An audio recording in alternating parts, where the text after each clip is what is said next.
Hello শিক্ষার্থী বন্ধুরা, আসসালামু আলাইকুম। আশা করি তোমরা সবাই ভালো আছো। 2024 সালে তোমরা যারা এসএসসি পরীক্ষা দিয়েছো তাদের রেজাল্ট 12ই মে অনুষ্ঠিত হবে বা 12ই মে তোমাদের দেওয়া হবে। তো এই রেজাল্ট তোমরা কিভাবে দেখবে আর কত সহজে তোমরা রেজাল্টটা দেখতে পারো সেই নিয়ে আজকের এই ভিডিও। চলো ভিডিওটা শুরু করা যাক।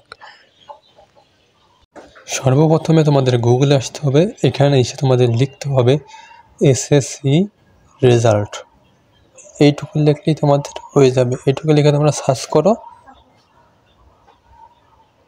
সার্চ করলে তোমাদের অনেক কটা ওয়েবসাইট সামনে আসবে। তোমার প্রথম ওয়েবসাইটটাই তোমরা ঢুকে যাবে। তো এখানে তোমাদের এক্সামের নাম দিতে বলছে, ইয়ার দিতে বলছে। যেটা হবে তোমরা ঠিক সেটা তোমরা দিয়ে দেবে। দিয়ে তোমরা সাবমিট করলেই তোমরা রেজাল্টটা পেয়ে যাবে। আর এই ওয়েবসাইট থেকে তোমাদের রেজাল্ট পেতে একটু কষ্ট হতে পারে, কারণ সবাই এই ওয়েবসাইটটাই ঢোকে। তো তোমাদের জন্য আরও একটা ওয়েবসাইট আমি বিশ্রাই রেখেছি। তো সেই ওয়েবসাইটটিতে তোমরা দেখলে আমি আশা করি তাড়াতাড়ি দেখতে পাবে। তো আমরা পরের ওয়েবসাইটটা একটু খুঁজে দেখি, একটু নিচের দিক থেকে হতে পারে। একটু অপেক্ষা করো, তোমাদের একটু খুঁজে নিতে হবে ওয়েবসাইটটি।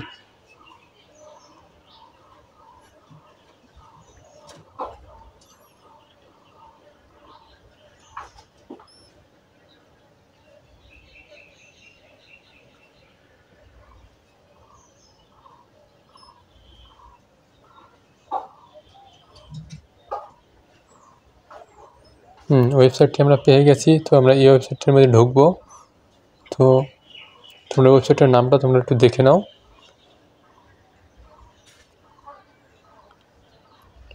এই ওয়েবসাইটটা তোমাদের একই রকমের কাজ, এক্সামের নাম দিতে হবে। আর ওয়েবসাইটের নাম তোমরা একটু ভালো করে দেখে নাও। এই ওয়েবসাইটে তোমরা রেজাল্টটা দেখতে পাবে। তো প্রথমে নেম অফ এক্সামের নাম দিতে বলছে। নেম অফ তোমরা যেগুলো দেওয়া আছে তোমরা সেইগুলো হুবহু পূরণ করে নিয়ে সাবমিট করে দেবে। আমি আশা করি তোমরা এখান থেকে খুব তাড়াতাড়ি রেজাল্টটা দেখতে পাবে। আর তোমাদের কাদের রেজাল্ট ভালো হয়েছে আর কাদের রেজাল্ট কেমন রেজাল্ট করছো তোমরা, সেইটা তোমরা কমেন্ট করে জানাতে পারো।